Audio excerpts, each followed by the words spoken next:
अस्सलामुअलैकुम व्यूअर्स, आप लोग देख रहे हैं गुलाम व्लॉग्स।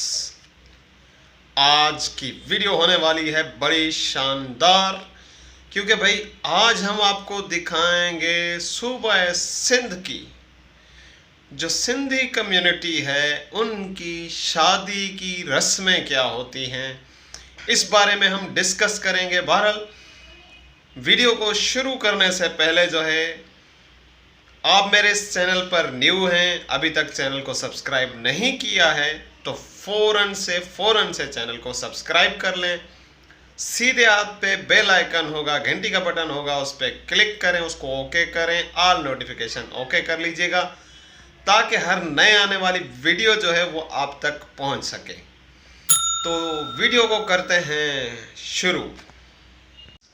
आज की वीडियो जो है वो सिंधी शादी के अबाउट है कि उसमें क्या क्या रस्में होती हैं।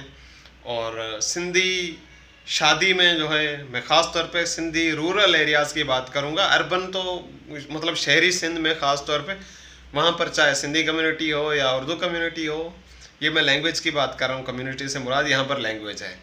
तो उन्होंने बहुत सारी जो है ना ऐसी रस्में अपना ली हैं जो बुनियादी तौर पर उनकी पहचान नहीं है।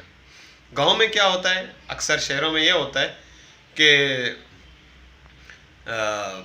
अंगूठी पहना दी जाती है मंगनी की, लेकिन देहातों में रूरल एरियाज़ में ये होता है कि जिस लड़की की जो है इंगेजमेंट हो रही होती है या रिश्ता पक्का हो रहा होता है, वो लोग उनके ऊपर दुपट्टा डालते हैं। मतलब उनकी फैमिली, लड़के की फैमिली जो है लड़की के ऊपर दुपट्टा डालेगी, मतलब उनको एक दुपट्टा देगी। उस दुपट्टा डालने के मतलब ये होता है कि बात हो गई पक्की। अच्छा, दुपट्टा डालने के बाद फिर क्या होता है? दुपट्टा डालने के बाद फिर ये होता है कि भाई इंगेजमेंट, जो प्रॉपर एक इंगेजमेंट होती है, वो सिर्फ बात पक्की होने की रस्म है जो दुपट्टे वाली है।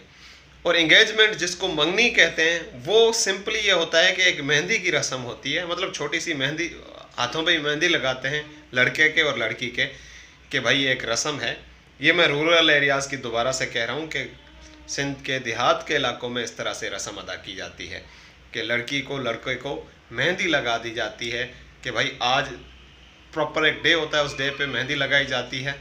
मेहंदी लगाने के बाद रस्म अदा हो जाती है।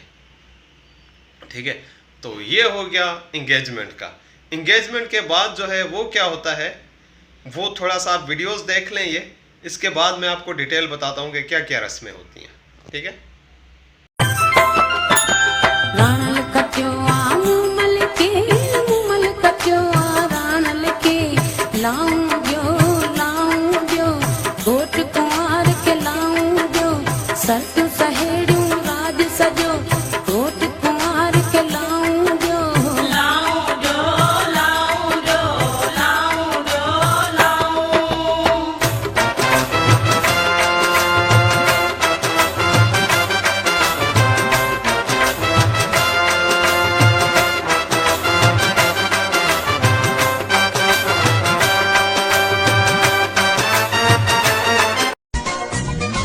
अखियूं सा यार मिलाए प्यार सा हथड़ो वठंदुम, अखियूं सा यार मिलाए प्यार सा हथड़ो वठंदुम, चंड जड़ी पेशानी तुझी प्यार मझा मां माही मैनू छड्यो ना कि तेरे बिन दिल नहीं लगना,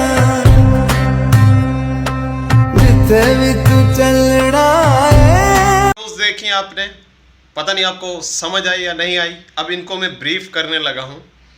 तो मैंने एंगेजमेंट का तो बता दिया। एंगेजमेंट के बाद जो है शादी की और मायों की डेट जो है ना फिक्स होती है। तो मायों की डेट फिक्स जब होती है तो मायों में क्या होता है, मायों में औरतें जो हैं वो मतलब दूल्हे की बहनें या जो भी उसकी फैमिली मेम्बर्स या जो भी ख़वातीन हैं वो जाती हैं किसके घर, दुल्हन के घर, और वहाँ जाके उसके हाथों पे मेहंदी भी लगाती हैं और उसकी चोटी बनाती हैं। और उस दिन के बाद जो एक न्यूट्रल रस्म है वो 7 दिन की है। 7 दिन तक उस दुल्हन को उपटन वगैरह जो भी चीज़ें होती हैं वो लगाते रहते हैं, और वो 7 दिन तक जो है पर्दा करती है, इवन अपने फैमिली मेम्बर्स से भी, ताकि वो 7 दिन तक किसी को नज़र ना आए, 7 दिन के बाद नज़र आए तो निखरी हुई हो। तो 7 दिन तक ये सिलसिला जारी रहता है, 6 दिन तक। और निकाह वगैरह से 1 दिन पहले मेहंदी का दिन होता है, मेहंदी की रस्म। तो उस दिन फिर दोबारा से दुल्हन की तरफ दूल्हे की फैमिली में ख़वातीन आती हैं, सिर्फ ख़वातीन आती हैं, दूल्हा नहीं आता, ना मायों में आता है ना उसमें।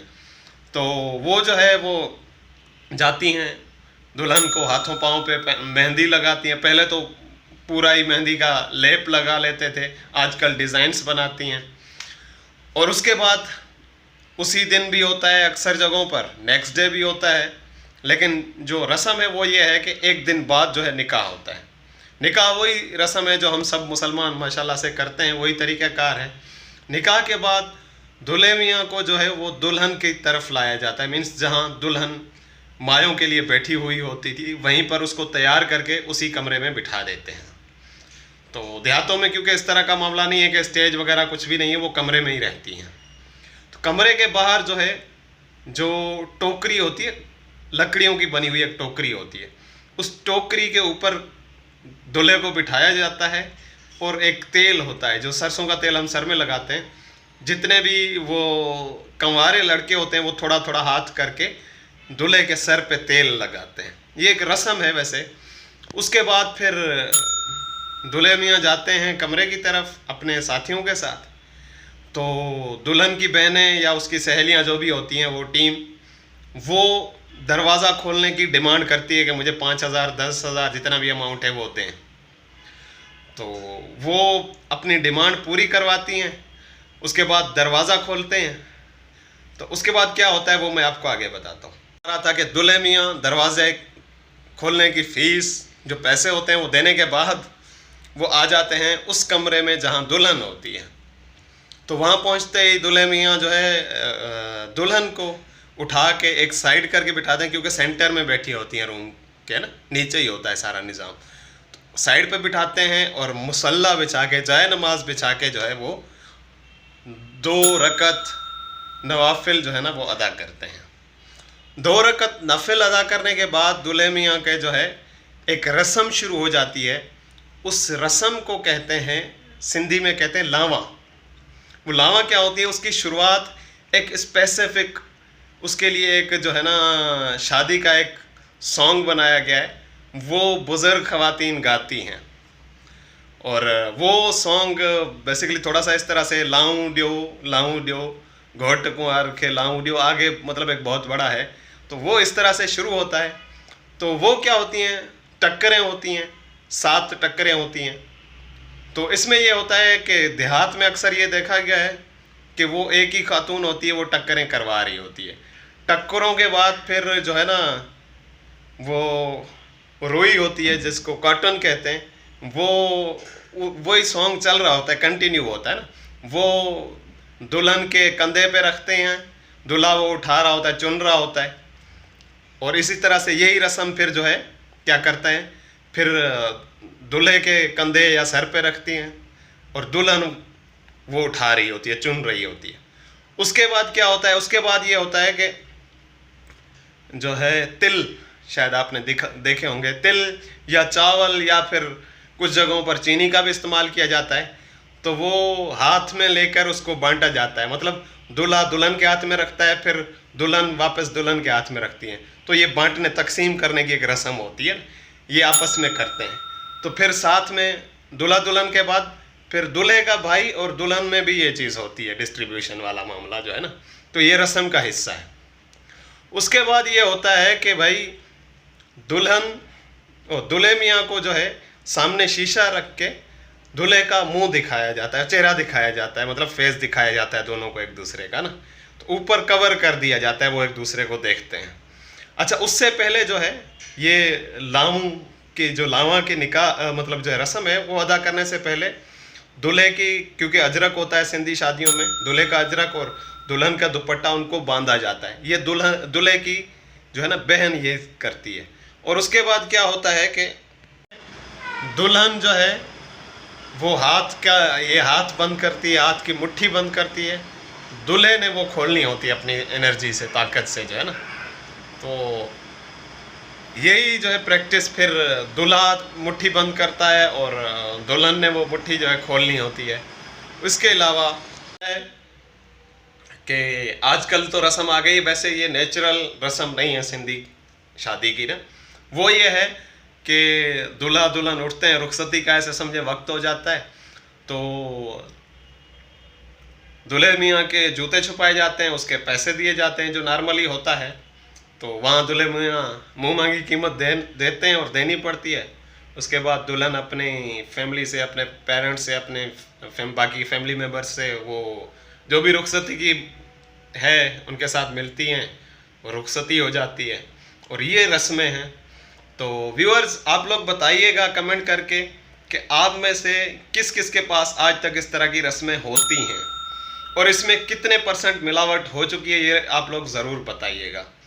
और साथ में ये भी बताइएगा कि आपको आज की ये वीडियो कैसी लगी है, पसंद आई है या नहीं आई है। उम्मीद करता हूँ कि मेरी आज की ये वीडियो आपको ज़रूर पसंद आई होगी, क्योंकि मैंने बहुत ही इस पर मेहनत की है, रिसर्च की है।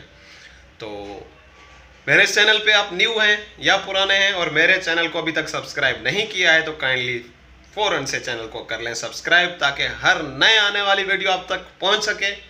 उम्मीद करता हूं आप लोग ऐसे ही सपोर्ट करते रहेंगे, चैनल को लाइक करते रहेंगे, कमेंट करते रहेंगे, सब्सक्राइब नहीं किया हुआ तो ज़रूर करेंगे और शेयर करके दोस्तों तक भी मेरी इस वीडियो को पहुँचाएंगे। तो फिलहाल के लिए इतना ही, मिलते हैं नेक्स्ट टाइम किसी अच्छी न्यू वीडियो के साथ। तब तक के लिए मुझे दीजिएगा इजाज़त, दुआ में याद रखिएगा। अल्लाह हाफिज़।